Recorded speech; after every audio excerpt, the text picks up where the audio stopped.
In May 2006, the situation in Timor started to destabilise.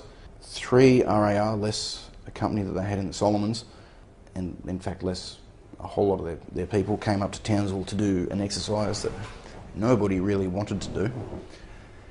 Timor fell apart. We received formal warning for operations. They cobbled together everybody who was available, which was the 3RAR headquarters, one company from 3RAR, my company from 1RAR, and 2 companies from 2RAR. And they made this thing called Battle Group Faithful, which was deployed at Timor-Leste. In the pre-planning phase, it was revealed that I and my company were lucky because we had taken our state of readiness to that required of the online company. So I had nothing required to be done absolutely whatsoever apart from receive orders and fill water bottles and go, which put us several streets ahead of the rest of the conglomeration. So the brigade commander at the time, then Brigadier Slater, was aware that an intervention, if it took place, would take place by air and sea, but ships can't move at the same speed as aeroplanes, so the requirement existed to stack as many ready personnel and equipment onto a bunch of ships and sail for Timor to sit off the coast to synchronise a landing. So the company that I was in charge of grew to an empire. I was detached from the command of 3RAR, which I'd been under for about a day, and was made the Brigade Reserve, if you will. We called ourselves Slater Force. So I had an empire of in excess of 250 odd people, which was a company, a troop of engineers, a whole bunch of support company assets, that's pioneers and machine guns and the like. I had a section of APCs, which is 4 of them plus a bunch of support vehicles, and much to my delight I had 4 helicopters, which is fantastic.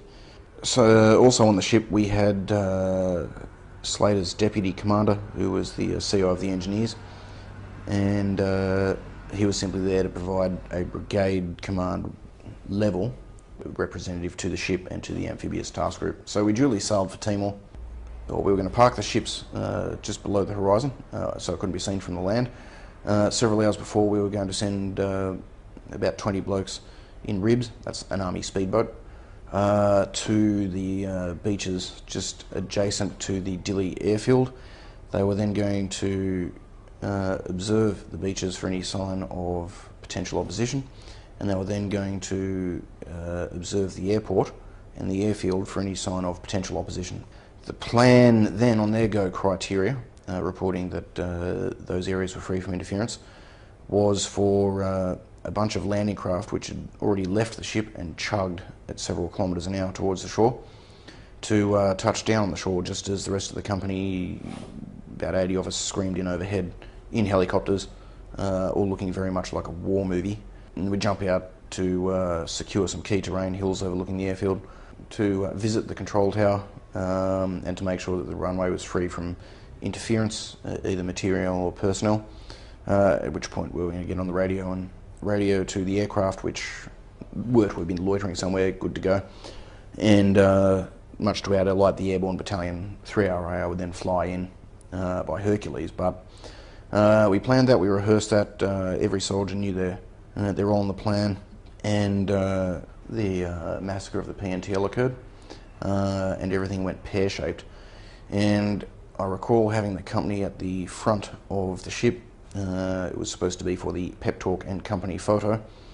When the ship's tannoy summoned me to the ops room, whereby I was told, I think it was Slater on the satellite phone, that within Dili, at a place called the heliport, which not surprisingly is where you land helicopters in the centre of the city, heavy gun battles were raging, and our previous task was cancelled, and we were to deploy now to sort it out.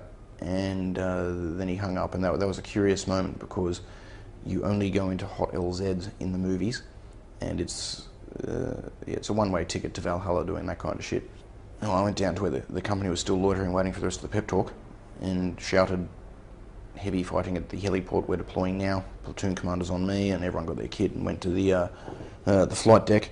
And whilst myself and the platoon commanders, in conjunction with the helicopter pilots, worked out exactly what we were going to do, and which the ultimate decision was, we are going to fly into the heliport as many people as possible all at once, get on the ground, get away from the helicopters, and then do what seems normal.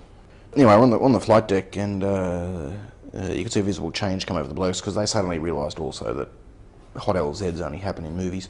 And the response from the Navy was really good, because obviously by now word had got out and it was like we were the light brigade. And the Navy opened up their tuck shop out of hours, and the sailors came up with bottles of Coke and stuff like that, so it was pretty cool. And anyway, we all duly loaded onto helicopters, operational contingency loading, and we flew around for a little bit till everyone was loaded up, and then went to the heliport.